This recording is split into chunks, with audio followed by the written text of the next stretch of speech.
A few days ago, I wake up to the coldest and snowiest day we've had. I go outside to warm up the car and my first thought is, this sucks. But after a few seconds, another thought enters my head. How cool is it that you're going to warm up the car so that when your girlfriend comes down, she won't be cold? You couldn't do that if it wasn't freezing. And I thought, wow, this is an opportunity for me to really live the ideas I've been reading about in positive psychology lately. So I get into the car and turn the key, but now it won't start. I'm freezing and the battery is dead.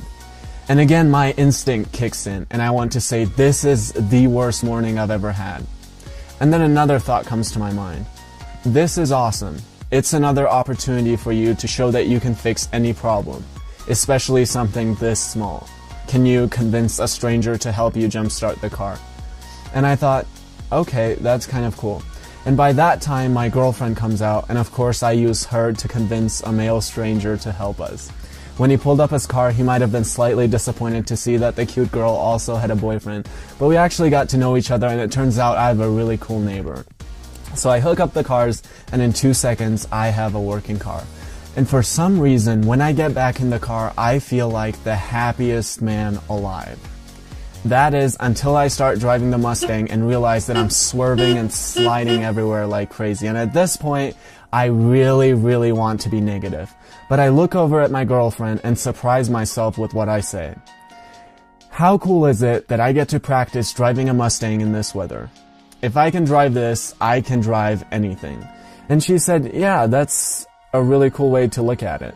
And that turned out to be one of the happiest mornings I've ever had. And even though I mess up with this constantly, even with stupid little things like spilling something on my shirt, I had done it right that morning. I had turned the worst possible morning into one of the happiest mornings of my life. Every great thinker will tell you that there's only one way, literally only one way to attain happiness and positivity. And here it is in the words of Eckhart Tolle from A New Earth. The primary cause of unhappiness is never the situation, but your thoughts about it. I have seen this apply to everything from my example to my friends who lose their job to my friends who get cancer.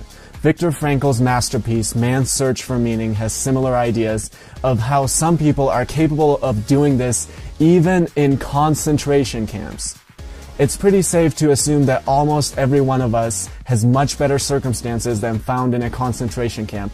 So there is no excuse. There is literally no excuse for why we shouldn't all have happiness in our lives. No matter how much we optimize our lives, we will never have control over the stimulus.